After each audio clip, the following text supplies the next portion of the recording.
అవిసె గింజలు, నువ్వులు, ధనియాలు, ఎండుమిర్చి, జీలకర్ర, ఎల్లుల్లిపాయ వేస్తే చాలండి. చింతపండుతో పని ఉండదు, దేంతో పని ఉండదు. సాల్ట్ ఇవి వేపుతున్నా చూడండి. ఇలా ఇదిగోండి ధనియాలు వేపేసాను. ఇలా వేపుకోండి ధనియాలు.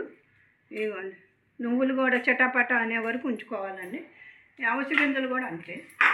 పచ్చిమిర్చి మాత్రం, ఎండుమిర్చి మాత్రం ఇవండి. ఆయిల్ ఏమీ తగలక్కర్లా. వీటికి రోజు టిఫిన్లో వేసుకు తినేయటమే. కొలెస్ట్రాల్ ఉండదు. మంచిగా ఈ కప్పు అన్నీ మూడు కప్పులండి.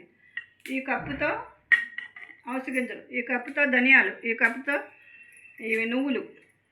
ఒక 15-20 కాయలు పడతాయండి వీటికి.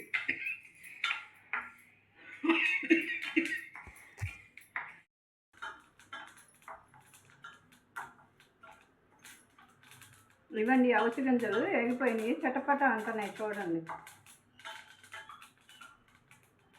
ఇలా పొడి పొడిగా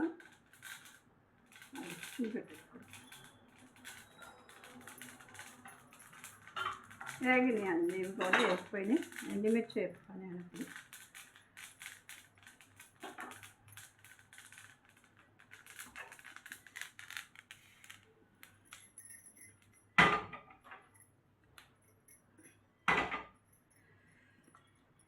ఇవ్వండి.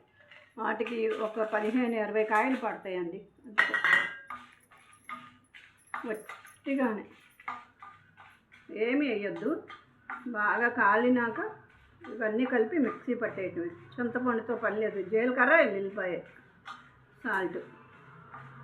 ఇది రోజు ఇడ్లీ చట్నీలోకి అయినా దోశల్లో అయినా వేసుకోండి.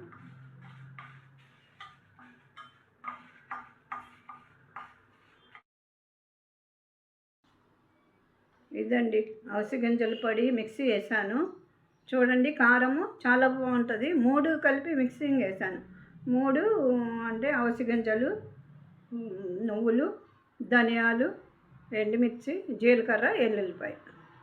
ఇలా వేసుకోండి, చాలా బాగుంటుంది. ఇడ్లీ కానీ, దోశకి కానీ, రైస్లో కానీ, చిన్నపిల్లలకైనా సరే కొంచెం నెయ్యి వేసి పెట్టచ్చండి. బాగుంటుంది, చాలా బాగుంటుంది. చూడండి ఈ పొడి మీకు నచ్చితే, ఇది నువ్వుల పొడి, ఇది అవిసె గింజల పొడి అని చెప్పండి. అవిసె గింజల పొడి 3 మిక్సింగ్.